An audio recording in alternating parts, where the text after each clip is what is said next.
భారీ ర్యాలీతో సందడిగా వెళ్లి గుడివాడలో కొడాలి నాని నామినేషన్ వేశారు.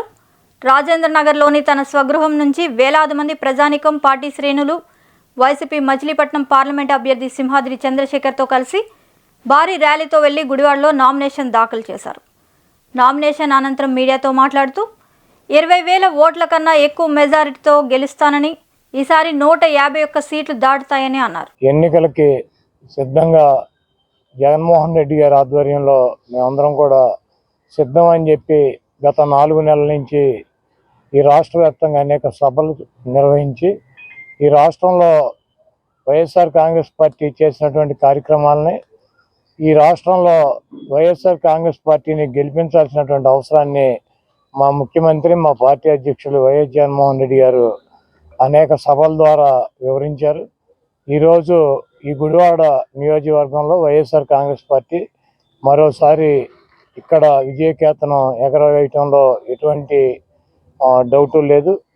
ప్రజల నుంచి తిరిగినప్పుడు సంక్షేమ కార్యక్రమాలు అందినటువంటి ప్రజానికం కానీ, జగన్మోహన్ రెడ్డి గారి పాలన కావాలనుకున్నటువంటి ప్రజానికం కానీ మాకు సంపూర్ణంగా దీవించి మళ్ళీ జగన్మోహన్ రెడ్డి గారే ముఖ్యమంత్రి అవ్వాలి, మా స్కూల్స్ కానీ మాకు హాస్పిటల్కి వెళ్తే ఎటువంటి ఇబ్బందులు లేకుండా, అదేవిధంగా సంక్షేమ కార్యక్రమాల ద్వారా మా కుటుంబాలకి జగన్మోహన్ రెడ్డి గారు మేలు చేశారు.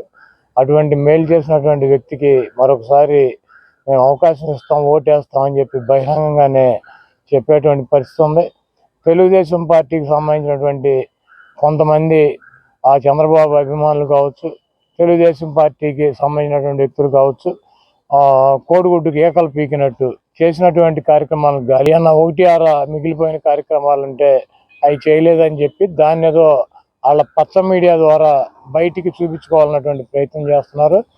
ఈరోజు ఈ గుడివాడ పట్టణంలో కానీ, గుడివాడ నియోజకవర్గంలో కానీ ఎటువంటి ఘర్షణలు లేకుండా ఎన్నికలు నడపాలన్నటువంటి ఉద్దేశం మేము కట్టుబడి ఉన్నాము. ఆ ఉద్దేశంతోనే అక్కడక్కడ కొంత తెలుగుదేశం పార్టీ రెచ్చగొట్టేటువంటి కార్యక్రమం చేసినా కూడా మేము ఎక్కడ కూడా రెచ్చిపోయేటువంటి కార్యక్రమం చేయట్లేదు.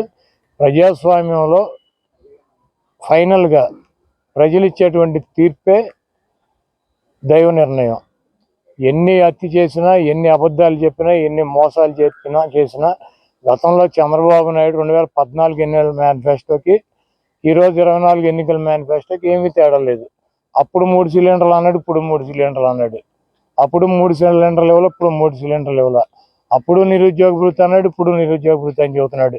అప్పుడు నిరుద్యోగ భృతి ఇవ్వడు, ఇప్పుడు నిరుద్యోగ భృతి ఇవ్వడు.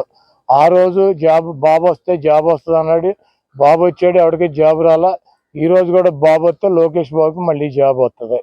కాబట్టి చంద్రబాబు నాయుడు 14లో ప్రజలను ఏ రకంగా మోసం చేశాడో అదే మేనిఫెస్టోతో మళ్ళీ ఆయనకి అల్జిమర్స్ వచ్చింది కాబట్టి, ఆయన మర్చిపోయాడు కాబట్టి ఈయన చేసినటువంటి మోసాలను ప్రజలు కూడా మర్చిపోయాడని చెప్పి భావించి వచ్చాడు. తప్పకుండా రేపు రాబోయే రోజుల్లో చంద్రబాబు నాయుడికి మాడు పగిలేటువంటి తీర్పు ఈ రాష్ట్ర ప్రజలు ఇస్తారు. చంద్రబాబుకి ఇయే చివరి ఎన్నికలు.